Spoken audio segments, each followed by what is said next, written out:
பகவத்கீதையில் 7வது சாப்டரில் 22வது ஸ்லோகம். சதயா ஸ்ரத்தயா யுக்தः தஸ்யாராதனமீஹதே லபதே ச ததக் காமான்மயைவ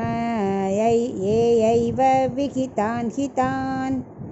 இப்போ இதுக்குள்ள அர்த்தத்தை பார்க்கலாம். கண்ணன் சொல்லின்னு இருக்கார், மக்கள் உலக இன்பம் எல்லாம் அடையணுங்கிறதுக்காக மற்ற தேவதைகளை வணங்கும் போது நான் அந்தர்யாமியாக இருந்து அந்த தேவதைகளுக்கு சக்தியை வழங்குறேன். அப்படி வழங்கலைன்னா அவளால் நாஸ்திகர்கள் ஆகிடுவா. அதனால தான் சில வழிகளை நான் நியமிச்சிருக்கேன். அப்போ தான் பக்தி வளரும்ட்டா பக்தியெல்லாம் போயிடும். மக்களாகவே தானே மனம் மாறி பரமாத்மா அடைய நினைக்கிற காலம் வரைக்கும் நான் தொழட்டி மற்ற தேவதைகள் தொழட்டும் நான் விட்டுடுறது. அவளுக்கு வேதத்துலேயும் எங்கிட்டையும் நம்பிக்கை வரணும் முதல்ல. அது வரைக்கும் அவள் மற்ற தேவதைகளை வணங்கிட்டு இருக்கட்டும். அந்தந்த பக்தன் எப்படி வேணால் பண்ணட்டும், ஆராதனை ரூபமாகவோ பூஜிக்கிறதோ எப்படி வேணால் மற்ற தேவைகளை விரும்புகிறபடி செய்யட்டும். அதனால் பக்தி வளருமே தவிர அட்லீஸ்ட் வீணாகாமல் இருக்கும்.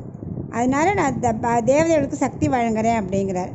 ஏன்னா அவளையும் படைக்கிறது நான் தானே அப்படிங்கிறார். அப்போ அர்ஜுனன் கேட்குறான், அதை நீயே கொடுக்கலாமே அப்படின்னு கேட்குறான்.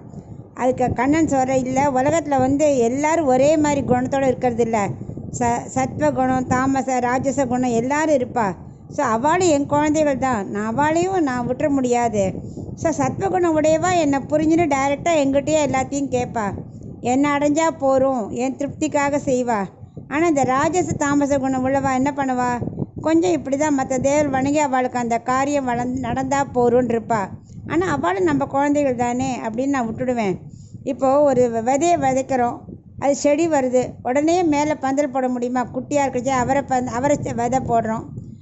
விதை வச்ச உடனே மேலே பந்தல் போட்டால் செடி வருமா? செடி வளரணும். அது போல் குச்சி நடணும். அது கொஞ்சம் பெருசாக போன அப்புறம் பந்தல் கட்டினா, கொடி கட்டி பந்தல் கட்டினா அது படரும். அந்த மாதிரி தான் அவள் முதல்ல என்னை அடைய விரும்பணும் டைரெக்டாக சொன்னால் அவளுக்கு புரியாது. ஸோ மற்ற தேவையை வழங்கட்டும், புரிஞ்சுக்கட்டும். அப்புறம் அவள் நினச்சிப்பா ஒரு லெவலுக்கு மேலே, சரி இதுக்கு டைரெக்டாக நம்ம பகவானை அடையணும்னு தோணாமல் இப்படிலாம் இதில் போய் ஆசைப்பட்டோமேன்னு தோணும். அப்போ அவள் வருவா என்கிட்ட. இப்போ ஒரு குழந்தை மண்ணை சாப்பிடுவேங்கிறது பிடிவாதம் பிடிக்கிறது. அவள் அம்மா சொல்லி பாப்பா, கேட்காது.